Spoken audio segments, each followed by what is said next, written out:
शुभ संध्या। मुझ उषा यादव की ओर से भारत के 73वें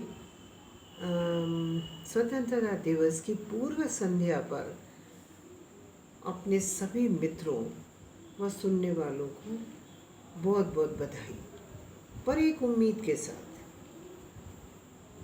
कि होता ये है कि मैंने बहुत ही बड़े बड़े बलिदानियों जिन्होंने वो sacrifice their lives for the freedom of the motherland, मैं हर एक का करीब करीब आगे एक्सटेंड करती रहती हूँ लेकिन मुझे रेसिप्रोकेशन नहीं मिलता।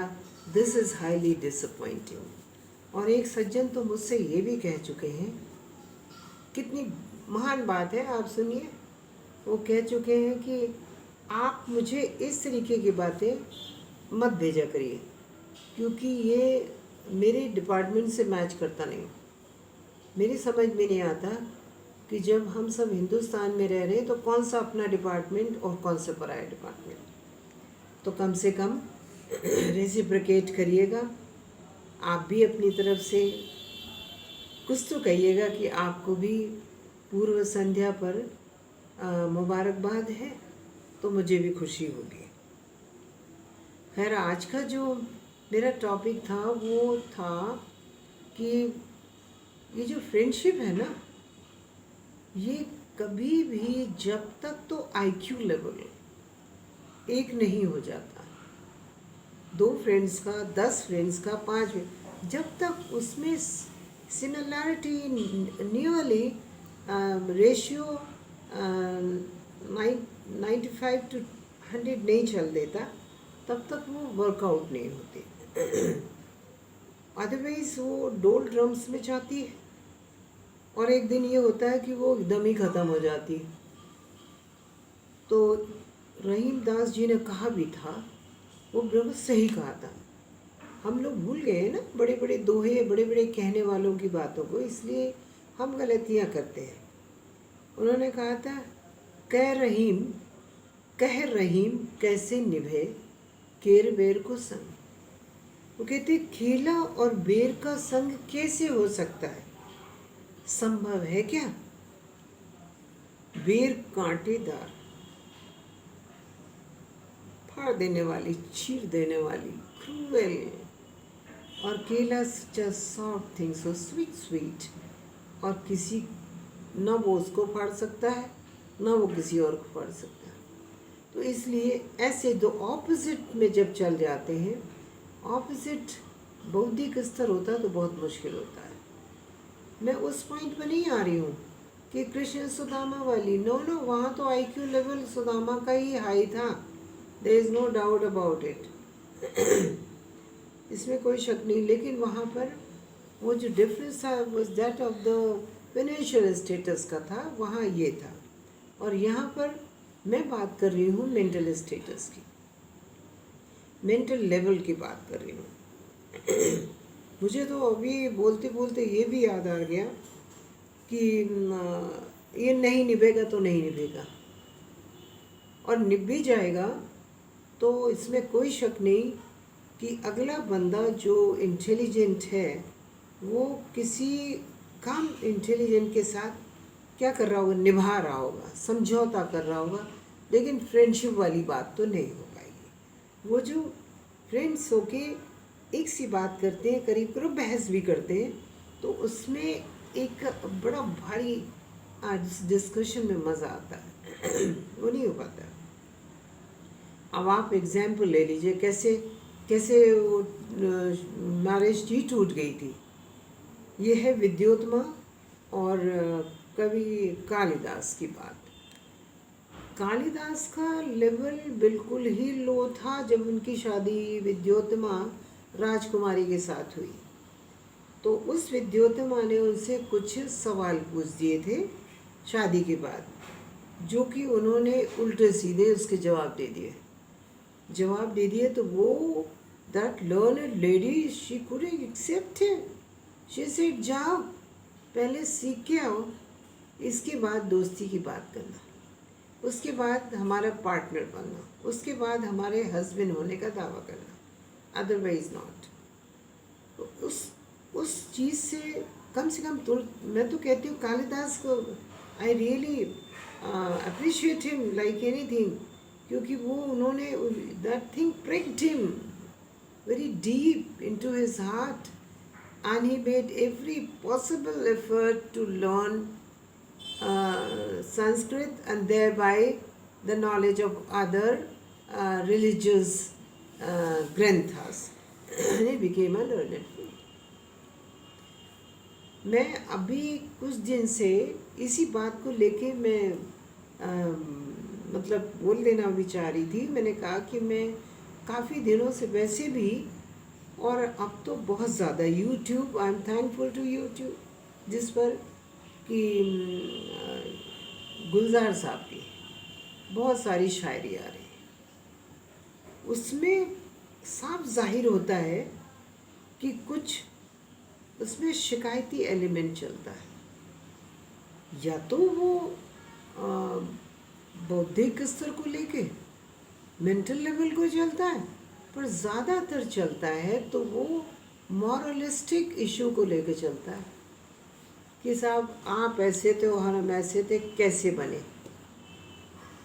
तो ये क्यों हुआ, ये ऐसा क्यों हो जाता है, इसकी ये वजह नहीं है, उसकी दो ही वजह हैं। या तो आईक्यू लेवल मैच नहीं कर रहा है बिल्कुल भी, तो वो परेशानी करेगा। हम कहते हैं खेत की, वो सुनते हैं साहब खरियान की, तो वो नहीं हो पाएगा। दूसरी एक वजह ये भी है कि अगर तो one person is a crook, he is a crooked, she is a crooked, और अगला बंदा बहुत सिंपल, प्लेन एंड सिंसियर है, तो भी ये नहीं चलेगा। दो ही इसके बेस बनते हैं, ये इधर the IQ level, similarity in IQ level, और similarity in moralistic approach to life. तो ये इसलिए क्या करना है, मैंने देखा कि ये बहुत गुलजार साहब की most of the ghazals, most क्या 99% of Shayari is based on this factor only, कि वो कुछ बहुत बड़ी दुख, बहुत बड़ी शिकायत और बहुत बड़े एक रिपेंटेंस में, रिपेंटेंस ही बेटर वर्ड होगा, रिपेंटेंस में जाती हुई है कि हमने ऐसा क्यों किया, हम तुमको समझ नहीं पाए, और हम जो है अब परेशान हैं, और तुम ऐसा कर देना, और फलाना ढिमका, लाइक दिस लाइक दैट। तो आप पहले समझ लें, एक क्रूक भी, मैं कहती हूँ क्रूक ऑल्सो, अगर उसका आईक्यू लेवल साउंड है तो वो आपके साथ मैच करेगा। पर अगर वही कहते हैं ना, एक तो करेला ऊपर से नीम चढ़ गया, एक तो crookedness, and secondly level of IQ is not so sound, तो परेशानी हो जाती है। परेशानी किसको होती है? परेशानी उसको होती है the person who is sincere.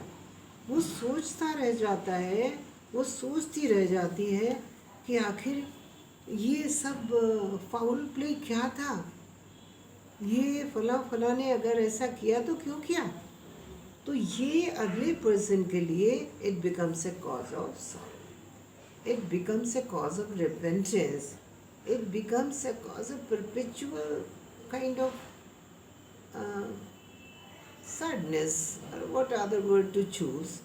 These are the words, anxiety and moroseness.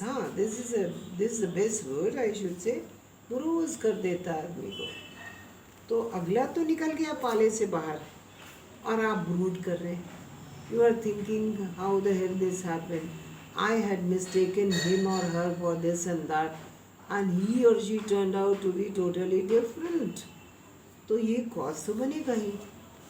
जो शूड है वो तो निकल गया, वो निकल गई, पर जो सिंपल है वो तो एक तरीके से बहुत उसको उसने तो बटोर लिया ना अपने लिए, बहुत सारी एंजाइटी का कारण। तो मेरा जो आज खास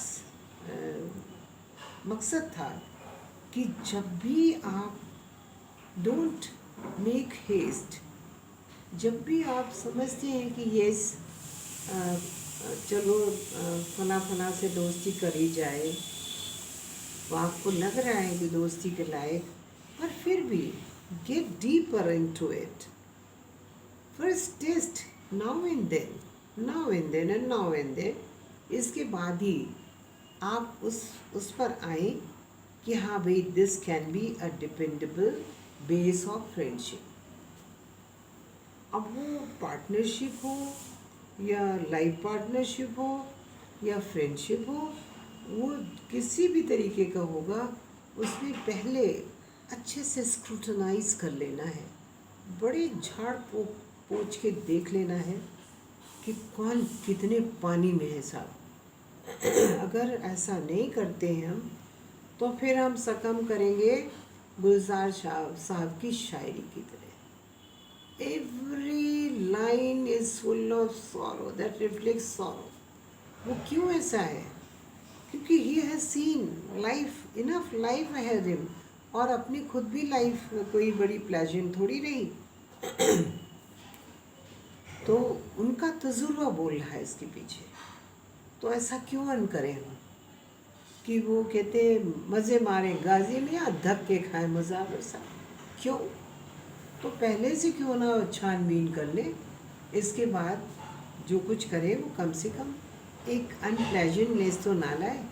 if not pleasantness, at least doesn't become a cause of your perpetual thinking, sorrow, repentance and all. तो मैं आज कहना था कि please be careful about it.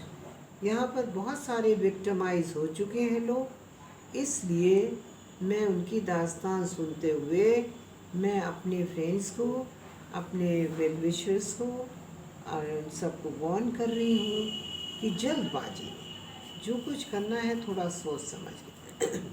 और वो कहते हैं ना, मीठी मीठी बातों से बचना ज़रा। वो सिनेमा का गाना था बहुत बढ़िया, मीठी मीठी बातों से बचना ज़रा, दुनिया के लोगों में है जादू भरा। मैं इन्हीं वर्ड्स के साथ आपसे रिक्वेस्ट करूँगी कि प्लीज़ फ्रेंडशिप के नाम को बदनाम ना होने दे, ना बदनाम करें। But that's all, thanks a lot.